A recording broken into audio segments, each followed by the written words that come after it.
बाले चाहिँ दुध चलाउनु मस्त होइन सास मार्ने भन्नुहुन्छ बाले अलिक बिस्तारै हाल्नु न होला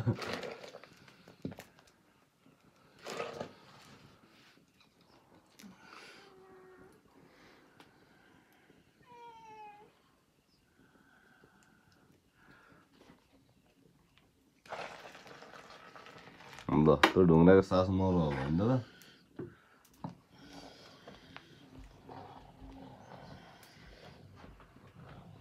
पोल्टे भएछ कुनै पनि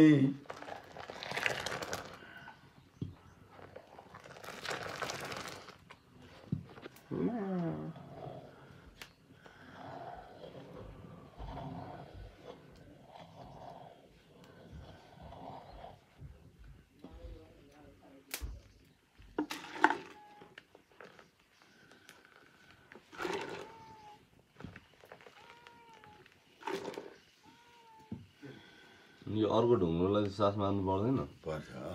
ल पक्का पारो यो ढुङ्ग्रो चाहिँ कुन काठबाट बन्यो हुन्छ दारको काठबाट तार पसिनै आयो त तपाईँको के हो मलाई आइरहन्छ त पहिला धमाधम गर्छु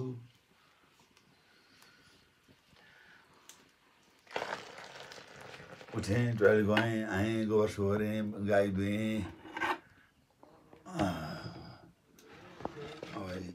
बाला उठेदेखि फुर्सद छैन है मही पार्न सुरु गरेको छु मेरो नुहाउने बेला कतिखेर आउने हो आउँछ दुध त घटो त नि बा यो ढुङ्गाहरूले खान्छ कि दुध घटिहाल्छ नि कि बाक्लो हुँदै गएको घटिहाल्छ छैन कुनै बाङ्गो भएको अनि गर्दा ए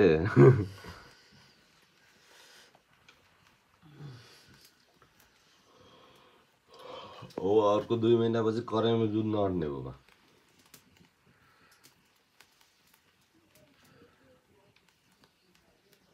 तर दुध त लास्टै राम्रो बाक्लो